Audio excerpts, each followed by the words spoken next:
what would you like to have happen? What would you like to work on? I've been stuck in business and some elements of my life as well. I've noticed that I know what I should do and I'm not doing it. And despite the fact that I know all of this stuff, on some level I obviously don't know it. And I'd like you to point me in whatever direction so that I can know that. Got it. And there's just so much in what you've just said. So I'm going to go pause for a second. That's you. So here's what I heard in what Karen said. And remember, how it actually works versus how it doesn't and never has worked. So here's what I heard was, I am stuck. I heard her say, I'm stuck. And I heard her say, despite all I know, I'm stuck. Okay. Well, I swear when I met her, she said, I am Karen. So I know that there's some confusion going on right there. Because she's confused a feeling of stuckness or a sense of not knowing what to do or being unclear about something with who she actually is. So right there, I'm like, ooh, it's going to be interesting. And then she said, kind of despite everything I know and that sort of thing. And then there was something else she said. I can't remember. Oh, I remember what it was. She said, I know what I ought to do. I know what I ought to do, but then I don't do it. Well, just by a show of hands, who sometimes has times in their life where they know what they ought to do, but they don't do it? Okay, so here's why this is interesting to me. She said something that's completely universal. Yet I would be willing to bet that for Karen, it actually seems like she's the only one. Oh, and then she said this bit about, despite all that I know, it's not helping, right? Now my guess is, just between us, I wouldn't tell her this, but my guess is that actually there's all kinds of places in her life where what she's already seen is really making a difference to her. But there's this one thing or this one area or whatever where it's not helping. So that's my guess. So that's just from that first bit that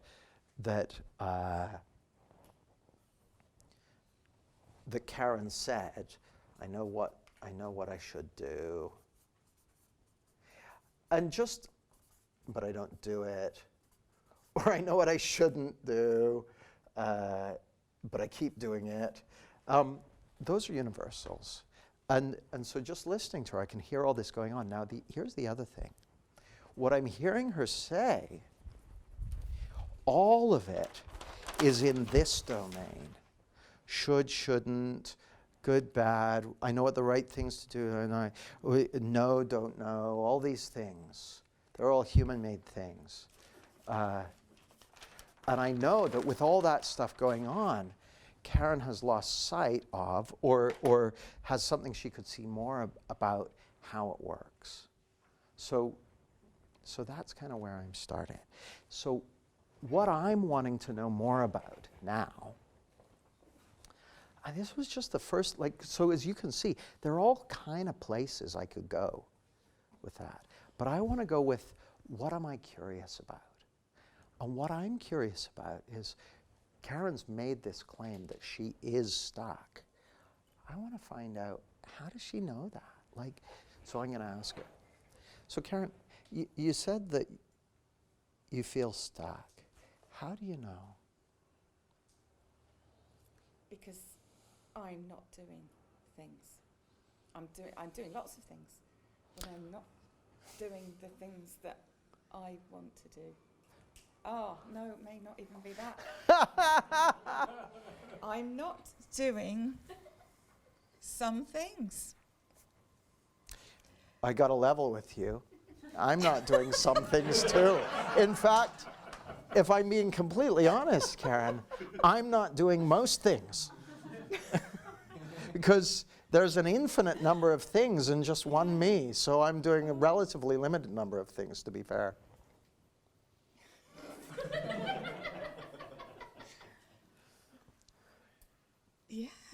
So, yeah. Yeah. Keep breathing. All right. So just breathe for a minute. Because it looks to me like you may have just seen something already. So keep breathing. So this is the thing. Remember, I wasn't trying to, like, let's get Karen to hold still so I can fix her.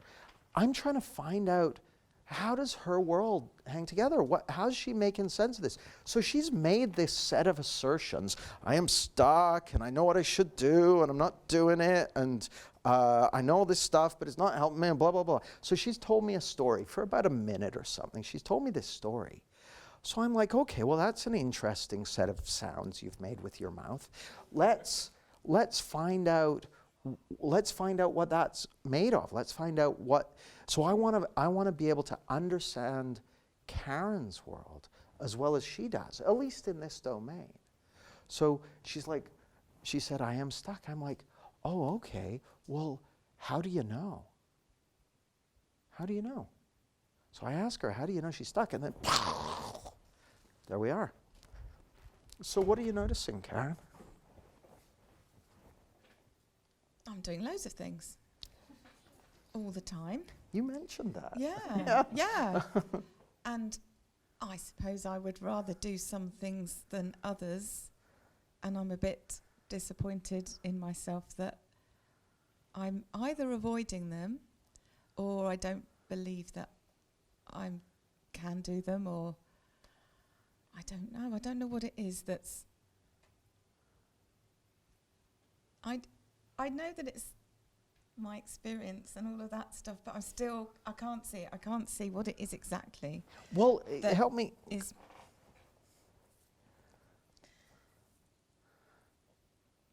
Can I ask you a question? The challenge I've got, I don't know what she's talking about. so I want to find out, not a criticism, I just haven't found out yet. So here's what I heard you say. I heard you say, I do loads of things. Well, first I heard you say, I'm not doing things. Then you said, actually, I do loads of things. But there are some certain things that I'm not doing, and either I don't believe I can do them, or something, something about that. What kind of stuff are we talking about? Right, so business-wise, I could give you all my excuses as to why I don't focus well. You know, limited time, aging parents who are ill and calling all the time, kids, housework. I can give you all of those excuses, and I know that other people have exactly the same thing. I'm not focusing. I know I have got to do things, and then it goes out of my mind, and then I don't end up doing them, and I think, oh my goodness, that's another day gone by and you haven't done it. Like what kind of, so, just wait a sec. So I said, what kind of things? I've still got no idea what she's talking about. Is she talking about assassinating gnomes? Is she talking about making homemade pasta? I have no idea what she's talking about. Now, here's the interesting thing. I tend not to dive too much in to the content of what people are talking about. But I like to know at least enough about what the hell they're on about, so that I can have a human, normal world conversation. So if Karen comes back, and when I say, what things? She said, well, sawing my leg off. I keep having it on my to-do list every day, but I haven't sawed my own leg off. I'm like, oh, okay, well, that's interesting. Let's talk about that. So I want to find out, what the hell's she on about? Wouldn't say that to her, but yeah, so what kind of things? If I ask a question, they don't answer it, I just ask it again. What kind of things? Yeah, I realise I'm not explaining myself well. So I've made my my greenhouse, and I have some ideas about what to post, and then I make a note of them rather than doing them. And sometimes I can't think of anything. I can think of things for other people, but not for myself. And I haven't written my website yet. 10 years it's taken. Haven't done it. I know I don't need it, but I sort of want one. And other things just seem to come up, and then time goes, and I'm not very good at managing my time and prioritising. And Well, you seem great at prioritizing. If you weren't good at prioritizing, then those things would get done at least some of the time. But you're consistently putting them bottom priority yeah, for some purpose. Now, yeah. what would happen if you did them?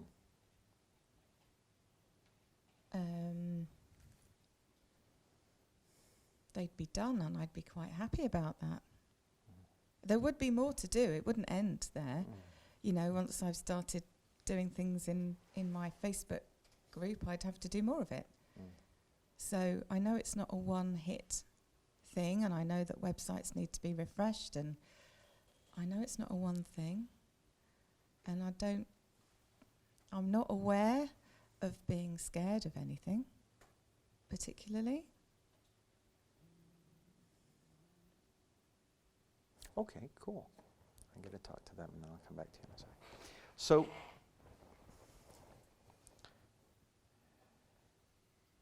at this point, I feel like I have a pretty good understanding about what Karen's talking about.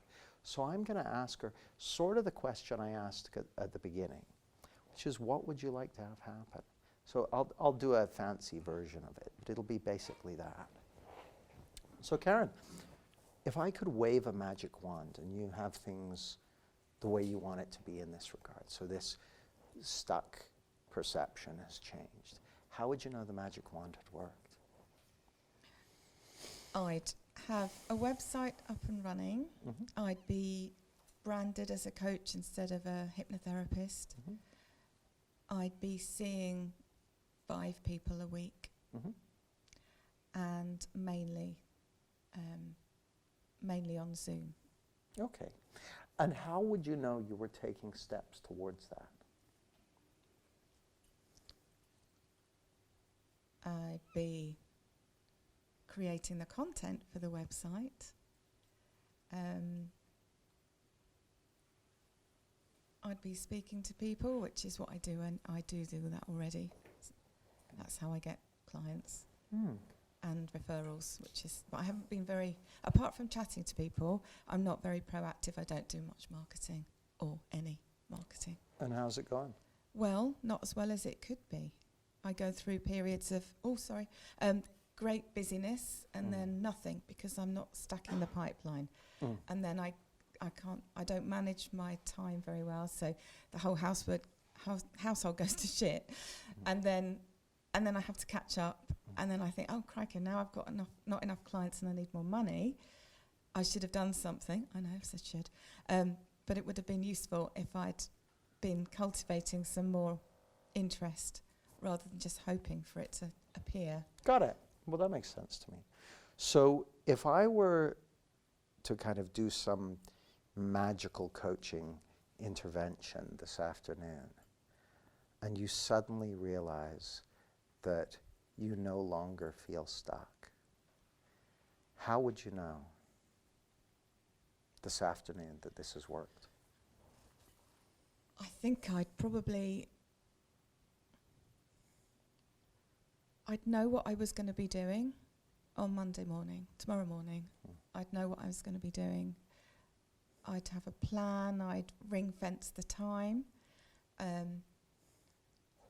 I'd probably have a bigger plan and then break it down into little pieces, and I'd stick to it. And I would put everything else. I'd have a look at all the things that I have to do, as well as that, and I would try and put some time aside to do some of that whilst not impinging on the things that I want to do for the business.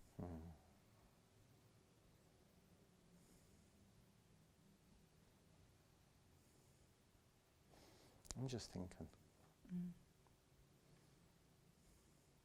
So I'm going to pause for a second, talk to these guys. So I'm at a point that I often find myself in coaching sessions where I don't know what to do. So I'm giving it a ponder until I know what to do. And when I say know what to do, it's probably just going to be some next step. And the thing I keep coming back to in my head, and this is going to sound really strange given where we're at, because in more traditional coaching approaches, I might go, okay, what, she said she'll have a plan tomorrow morning and she'll have ring-fenced the time and da-da-da-da-da. So would be to go, what has to happen for that to happen? What's the next step? And just to kind of walk through the planning with her. But my instinct is, it's not that Karen doesn't know how to do something. I think she knows how to do that stuff. I think there's something else. So I want to find out about that first, and then I'm going to go somewhere else with it. So funnily enough, I now know what I'm going to do. So Karen, the thing you just said about I'll ring fence some time and I'll make a plan and I know what I'm going to be doing tomorrow and that sort of thing, that sounds really just kind of common sense. So what stops that happening? Sometimes it just seems to go out of my head. Mm-hmm. And then I just, oh my God, why didn't I do that? Sometimes other things come in that I think, oh, I'm going to have to do that now. Like the Sainsbury's shop because there's no food in the house. Sometimes I just get caught up in the moment when I'm, I might be on the school run and just get talking to people and think, oh, blimey, look at the time. I don't seem to be very... Let me ask you it a different way. What stops that thing that you described, which sounds very common sense, what's been stopping you making that a priority until now? There is something going on about a belief. I know that. Yeah, I was suspecting as much. What is that belief? It's that people like me don't do blah blah blah things that, things I've just heard my whole life, which I know is just a story. But I know that there are times when I come in and out of that, and I think I'm probably in it right now, but I can't see it. Just so I can be on the same page with you, people like me don't what? Because you put people blah, like blah, blah. People like us don't have money. People like you. Oh, I can't think of anything now. That I'm really clever and I'm really capable, but it's just not going to happen for me. Got it. Oh, I love this. So, I'm going to talk to them again. So remember, the first thing I wrote up,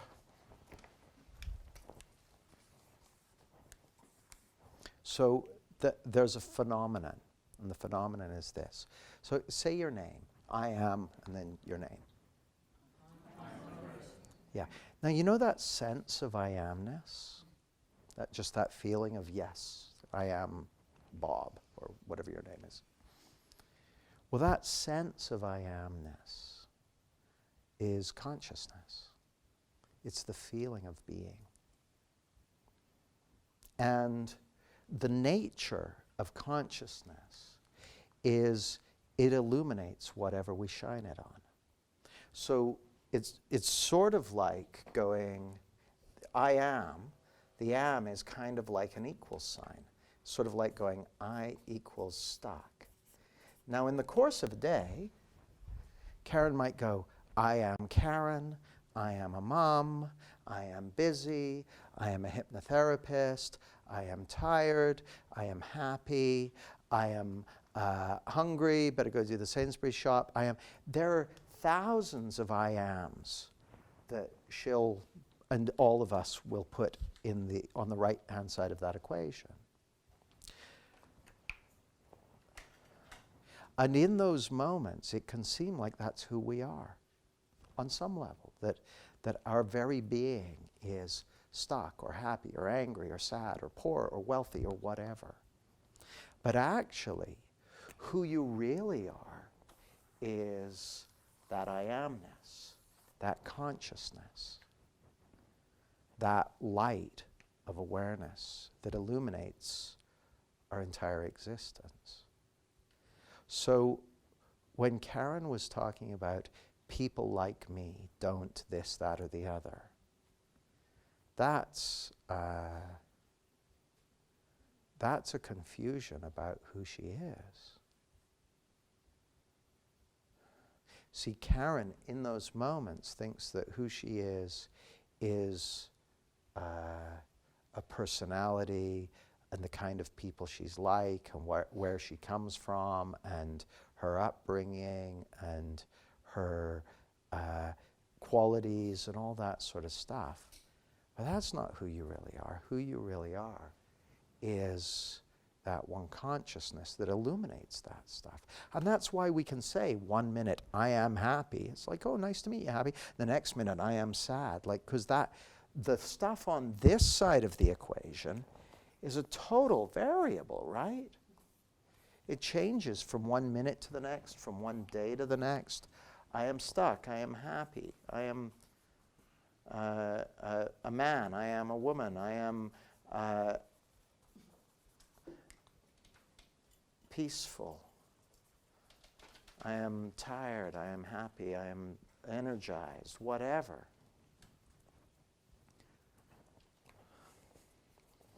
But you're never any of those things. I mean, even your name that has that, when you say it, has that nice sense of beingness about it. That's just a label that got certified at County Hall. And that's not who you really are. You're not your name. You're not your personality. You're not your body. You're the one who has those. So anyway, so Karen,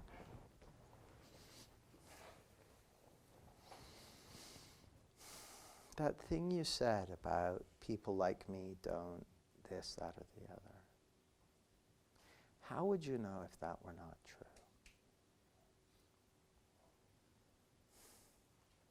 I know it's not true. I've seen people that prove that it isn't true.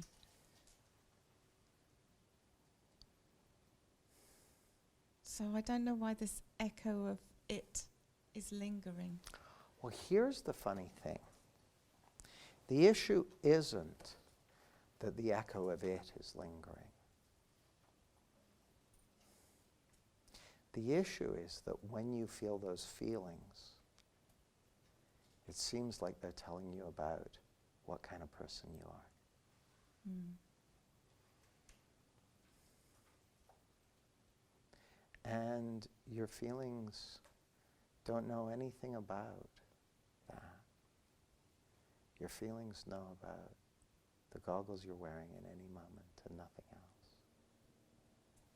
Your feelings don't know about your upbringing. Mm. They don't know about your family. They don't know about what's possible for you. They don't know about what's not possible for you. Not only do your feelings not know about that, they don't even care about that stuff. Your feelings don't even know that a Karen exists.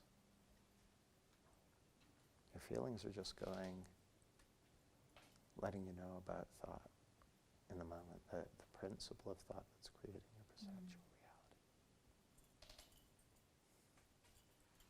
Because who you really are is the intelligence behind life. Yeah, it's funny because you've written I am, and as soon as you circled I am, you know, that's what God said. Yeah. And it felt blasphemous. Yeah. Keep breathing. I can't breathe. You have to breathe. Right, breathe. It's my only rule. Yeah, that felt it. You know. Yeah. Yeah, I think I'm having trouble making sense of two sets of understandings. Mm.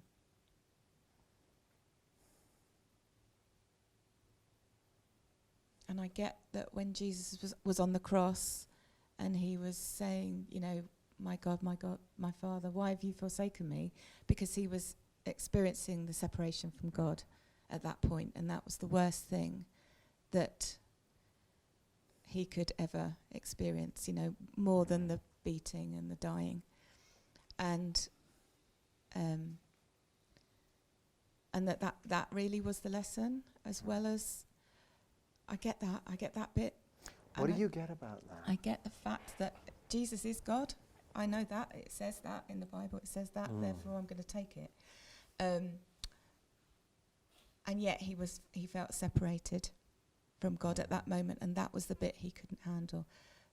And I think the thing that I'm struggling with is that when it says that he died on the cross to save us from our sins, well, if we're God, then we don't have any sin. And sin's a judgment, and I'm struggling with that, I think. Keep breathing.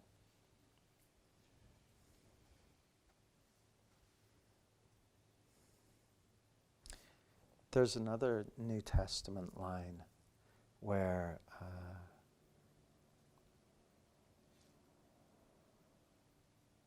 how it goes is the kingdom of heaven is within. And there's also a line from Jesus, and I can't remember the exact wording, but you'll remember it. Something along the lines of, what I have done, even the least amongst you can do.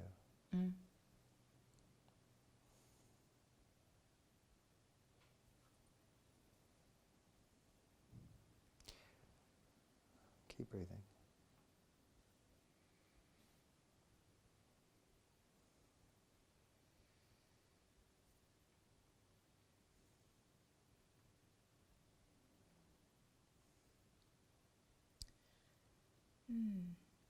What are you noticing? There's something just come up about the devil being the accuser, like our own accusing of ourselves.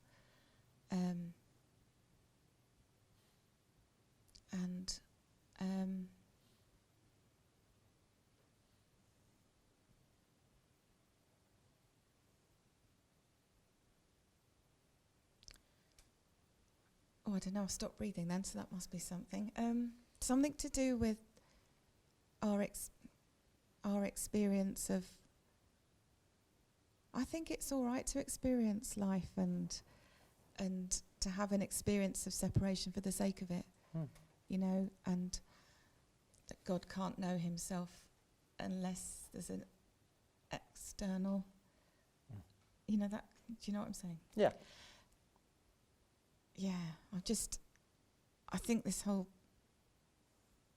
I'm just a bit struggling with the spirituality element of it.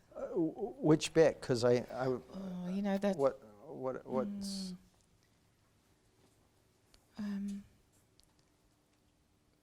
Because the three principles seems to me that it's implying that I am God, that we're all God, that we are all one. Well, can I unpack that? Yeah. What I hear,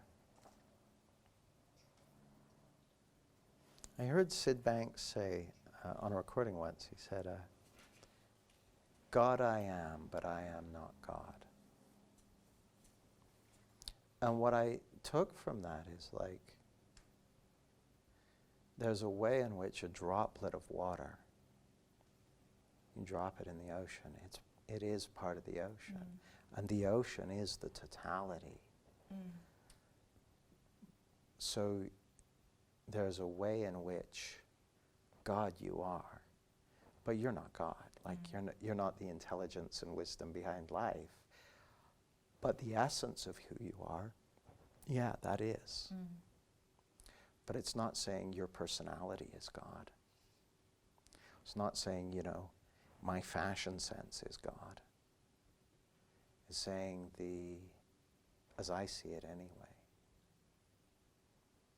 to the core of your being is the essence of God showing up in Karen.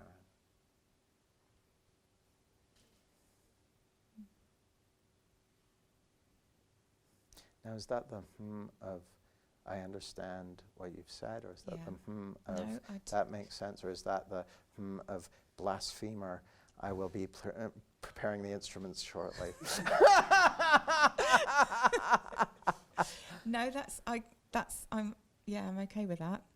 Now, what did you hear that you're okay with? I'm okay with the fact that I am not God. I am an expression of God, or something. Yeah. Now, when I said yesterday, we're not human beings having a spiritual experience. We're one spiritual being having 7 billion human experiences. How does that sit with you? I'm all right with that on one side, and the other side is this, the whole sin thing. Yeah, what does sin mean to you? Separation from God. Yeah, it looks to me like the belief that we're separate from God is what creates all the pain and sorrow in the world. Oh my God. Yeah. You're never actually separate from God. No one is. No. I'm using the word God in this case, but you could call it, the oneness of life, or these are just words to point to something that's beyond the words.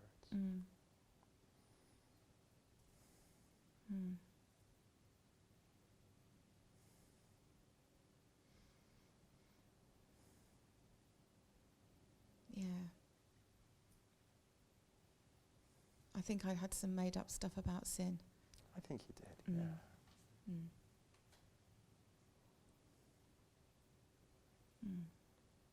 So I'm going to pause there for a moment. Give Karen a big round of applause. I want Karen to be able to cook for a little while, so I'm going to invite Karen to go sit down. But you guys are welcome to ask me questions. I'm happy to unpack stuff, and then we're going to do an experiment around this. So thank you, Karen. That was wonderful. Now, here's the interesting thing. So we did what, on the face of it, was quite a, me trying to understand her world and quite a kind of, you might say a nuts and bolts kind of, well, I'd have a plan for this and I do that and that sort of thing. But I couldn't stop thinking about that statement, I am stuck. And I'm like, that's not who you are. That's not who you are.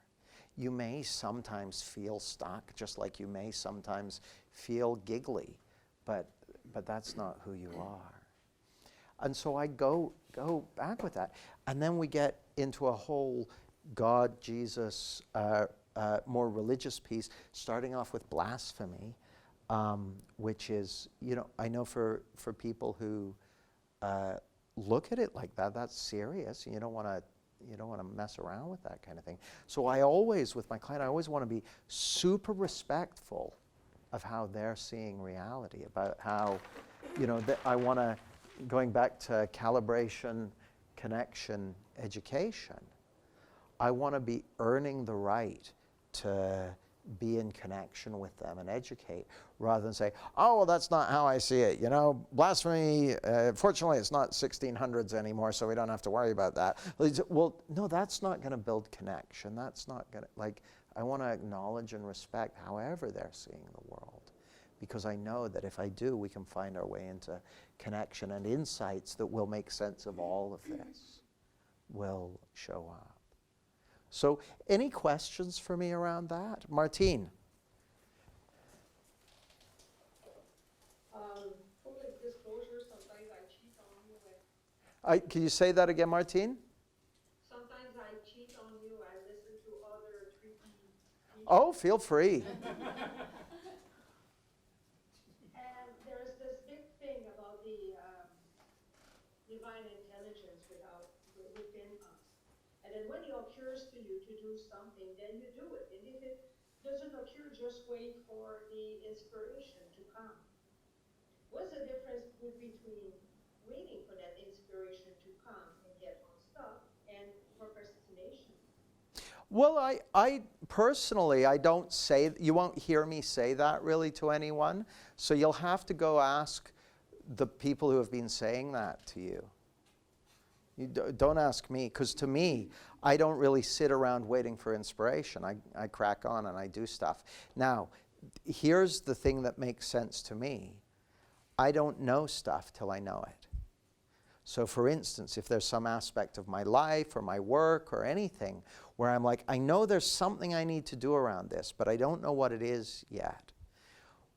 Well, I'm going to do whatever makes sense. And when it occurs to me what I need to do, then I'll do that. I can't make it happen, but I might get coaching on it, or I might ask someone about it. Or in some cases, if it's really bothering me, I might talk to anyone who will hold still about it, hoping that that kind of you'll never hear me go, just wait until insight comes. Like, you got to do what makes sense to you. So, but if you're hearing someone counseling what you just said to me, go ask them about it. My assertion with this stuff is that if it's principles, it should be just as relevant to a fireman about to rush into a burning building as it is someone trying to figure out their life direction or something like that. It should be just as relevant for someone going into the 9th inning of a baseball game as it is for someone on a silent meditation retreat. You know, if a fireman's about to go into a burning building and they're like, I'm not sure whether I should use the north exit or the east exit, because I can see there's 50 screaming children up there who need to be rescued. You wouldn't say, well, just sit quietly, clear your mind, and wait until inspiration shows up, because the fucking building's burning down. So if this is principles, then it should be good in rough going. And so, Martine, to the best of my ability, you won't hear me counseling people to do anything. So you didn't hear me saying to Karen or to Anna, well, you should wait, or you should do this, or you shouldn't do that. I got nothing to say about behavior. I'm interested in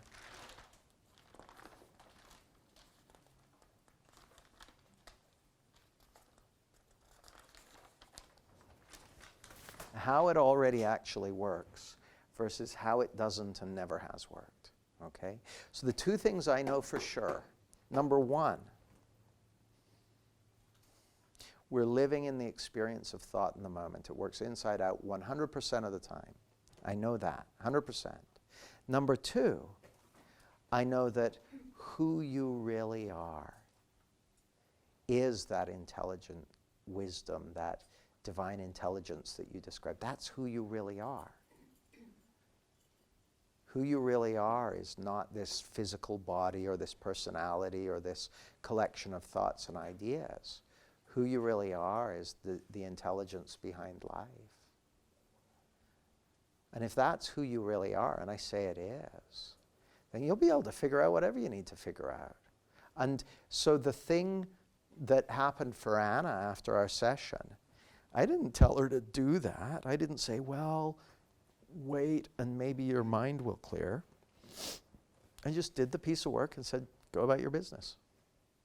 Everything takes off. So I've done a piece of work with Karen, and we'll see where it lands.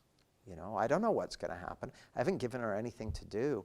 I even, you know, when I said to her, what would you do if this was, well, I'd know what I'm going to do tomorrow morning, and I this, and this, and I'd have a plan, and I'd stick to it, and all that stuff. Would it be so tempting to go in and just try and get her to articulate that and all that sort of stuff? But I know she's no dummy. She can do that. This is something else. So I went in the opposite direction. Let's look at who she really is. And all of a sudden, these, beliefs from the past or from childhood or from church or whatever it might be came out. And then I treaded very, very carefully, because I knew once she said that, we're in the domain of the sacred. I'm having a conversation with her about stuff which she holds very close to her heart. So I want to be incredibly respectful and connected and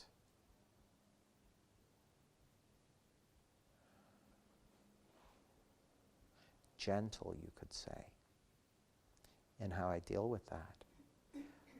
And I'm never going to tell someone something to do, okay? And in my world, saying wait until you get inspiration, wait until you get a nice feeling, that's telling them what to do. I'm assuming they don't need me to tell them that. My job isn't telling people what to do. My job is help them see how it already works. They'll figure out the rest. And whoever's you've been hearing counseling people to wait, go ask them. It was the events Oh. Think of it as like, implied in some stuff. Yeah. Cool. Thanks, Martine. Other questions? Henry? Henry here, everyone. It took that conversation, I felt like, took kind of like it went in a different direction than I thought it was going to go in, right? Yeah, for me too, So, right? like I had no idea where we were going to end up. So at what point, I mean, you went with the I am stuff. At what point, was there a point where you thought, okay, this is more than logistical stuff here?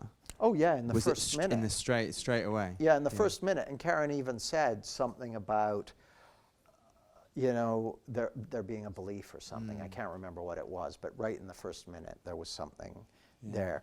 But funnily enough, and I guess this is just, I don't know, wisdom or intelligence or instinct, but it was the way she really leaned on, like that first thing, I am stuck. It was like it had yellow highlighter all over it for me. I'm like, no, you're not, mate. So that stood out to me. So I'm like, okay, well, so I didn't say anything about it then. I just kind of bookmarked it for myself. But in my head, I was kind of, I wouldn't be surprised if we end up looking at that. And does that sometimes, like, I get sometimes when I'm speaking to people, they'll go and talk about lots of things, which I feel like Karen kind of spoke about a load of stuff. Sure. After the I am stuck stuff, right? Yeah. And it's like, well, yeah, let's just circle back. Yeah, that's Okay. really great. And then let's circle back to... So let me outline something for you. When I'm listening to someone, I'm listening through a lens, and there are certain things that are leaping out at me.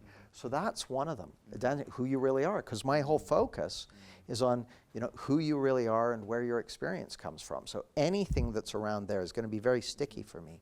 But there are also things like universals and that sort of thing. And we'll be going more into that later, like how the lenses that kind of let you see that kind of stuff. But that's not for this weekend.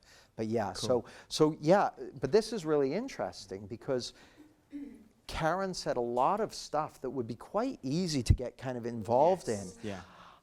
I don't want to say I'm ignoring most of it, because I'm not, but I'm navigating the things they're saying. So they're like, you'll often hear me say, I can't remember most of what they said, but I've got like this path through it, that what are the things that jump out as being relevant, important, interesting, that sort of thing, versus what's the stuff that's the connective tissue in between them, kind of thing. It's like they're the most leverage, they're like the ultimate leverage points, right? Yeah. The other stuff is kind of fluff. And the big leverage points or leverage points are the things that are related to how it already actually works. It's sort of like, Henry, if you and me jumped in a time machine and went back 200 years to consult some surgeons about how they could improve their 10% survival rate in surgery, and we say, well, take us through what's going on. Now we know it's just their operating theaters are fucking filthy, they don't scrub up and all that stuff. We say, take us through what's going on. They say, well, there's all these miasmas and there's this and there's that and the other, and we make sure that we wipe the blades of our scalpels on our aprons between each surgery and that sort of thing. Well, we'd hear a couple of things where we're like, okay, those are the leverage points. But most of it would just be like, we would understand why they're saying it, because they would be playing out their existing understanding. But the only stuff that's, now, and we'd still maybe be paying attention to that so that we can show them we understand, say, okay, so we wouldn't go, mate, it's invisible germs all over the place. You're totally looking in the wrong direction. We wouldn't do that, because they'd be like, fuck off then. So we don't do that. We'd still be listening, go, got it. So there's invisible, we'd still be going along with them. But we'd have like a map in our head of how can we use that to kind of shift in the right way. Does that make sense? Yeah, absolutely. Yeah, Beautiful. thank you. Andre, round of applause for Henry. AM. Can you hear me, Andre? Yes. Oh, sorry, AM. So the point you just made kind of speaks to my question, but I would like for you to elaborate on it a little bit more. You said that your main sticky points are, I mean, I'm paraphrasing. Are you talking to me, AM, or to Karen? Yes, I'm speaking to you, James. Got it. Just checking. When you were talking about the person and who they are and where their experience is coming from, Yeah. that's where it's real sticky for you. Yeah. Okay, that really resonated with me because oftentimes when I'm coaching somebody in business, there's this proclivity to think that you have to fix a business problem. Mm. And to watch you go through that exercise showed me, and when you said it about the dynamic of who they are and where their experience is coming from, I think one of the major challenges or blind spots that I've had is that maybe I've shied away from reaching out for business people because I'm thinking, well, they need to have a business problem fixed, or something to the nature of dealing with some tactical thing in business or whatever else, and it made me feel like I had to delve into that in order for my coaching program to make sense. But when you said the focus is around who they are and what they're experiencing, or what they're dealing with, it kind of resonated with me. But I wanted you to, if this is any way making sense to you, could you address that a little bit? Yeah, sure. It's a really great point. And here's the thing. When I'm going to work with a business person or in a business, I'll talk to them about what they're wanting to have happen and that sort of thing. And I want to make sure that the business challenge that we're talking about is something where I can see the relevance of this. So I've given the example before.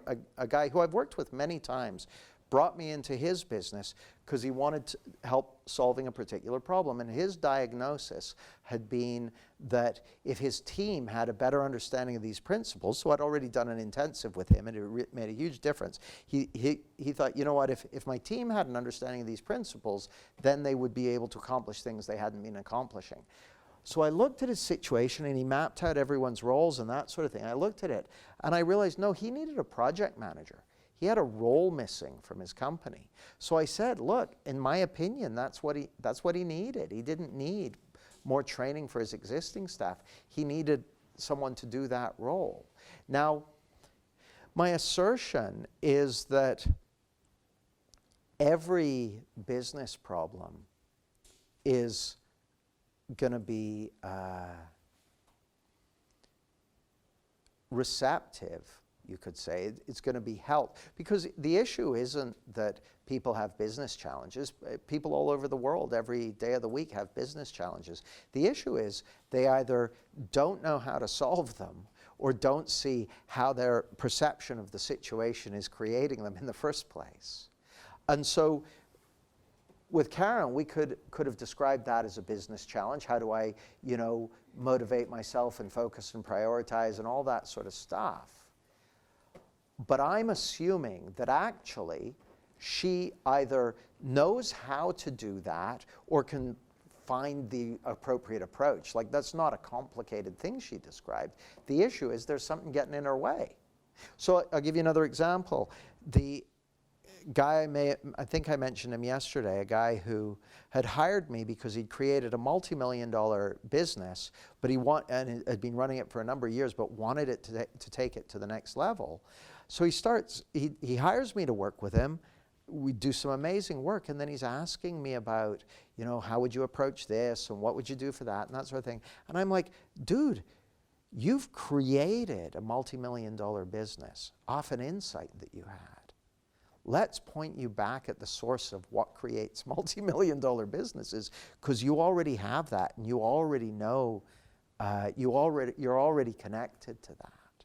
So the other thing you might find useful, and I'll share it in the Facebook group, in last year's coach training program, I did a session, maybe 45 minutes, about doing talks for businesses and showing the relevance of the principles. Because what I'm going to suggest to you is that the leverage point is going to be your understanding of this stuff, because that's going to allow you to see how these principles play out in any human situation, whether it's a business situation like Karen was talking about, whether it's a personal situation like Anna's, whether, in any situation. My basic assertion is these principles underpin every single human experience, and so they're going to have a degree of relevance to every human experience. They're not necessarily going to be this whole shooting match.